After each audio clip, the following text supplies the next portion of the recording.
This has been a crazy week. It's similar to what it was last year. Heading into the draft, there was a lot of movement in that number 3 spot, and lines were going crazy.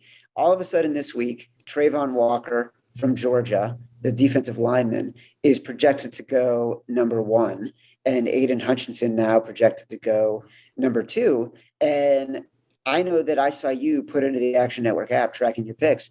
You put in another Aidan Hutchinson plus money pick to go number 1. What's your thinking? What's your logic on that particularly? And then I have a follow-up question for you.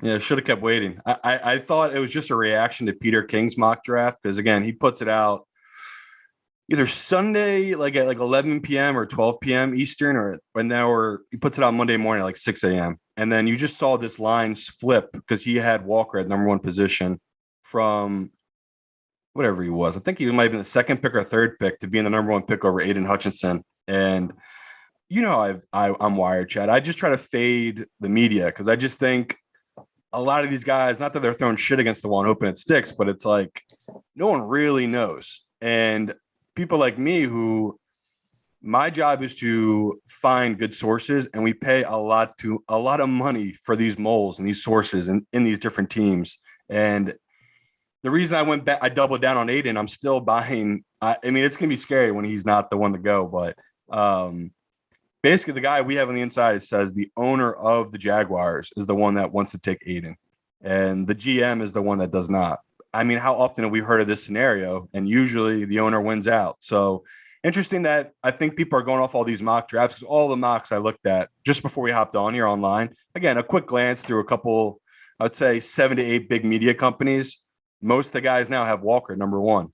Very few still have Aidan left there at number 2. So it is interesting. Definitely going to be hurt to get burned on the first pick, but that's how it goes. And luckily, I'm not overly invested in it. I have been betting Aidan, but it's nothing close to what we did last year with Mac Jones and that, because that was, again, I was able to bet that for over a month beforehand. If I'm trying to get a lot of money down today, most books limit you to $300 to $500 today. So it's not like you can get really big money down anyway. Yeah, it's become really interesting. The whole Aidan Hutchinson has bounced around.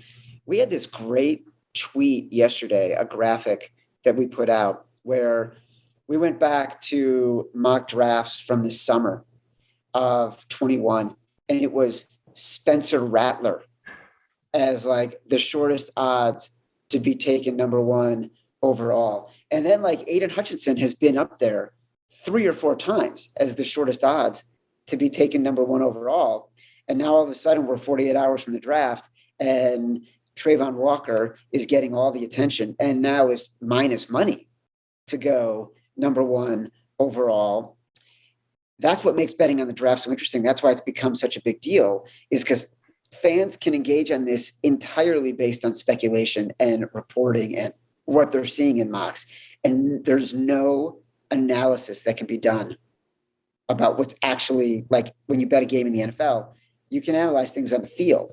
Here, there's nothing to analyze. No, it's all hearsay. Yeah, it's all hearsay. Yeah. I mean, one pro said it best. He said this year draft, it's like someone gave you a puzzle to do and all the pieces are the same color. And they go, put that together. That's what this draft is like.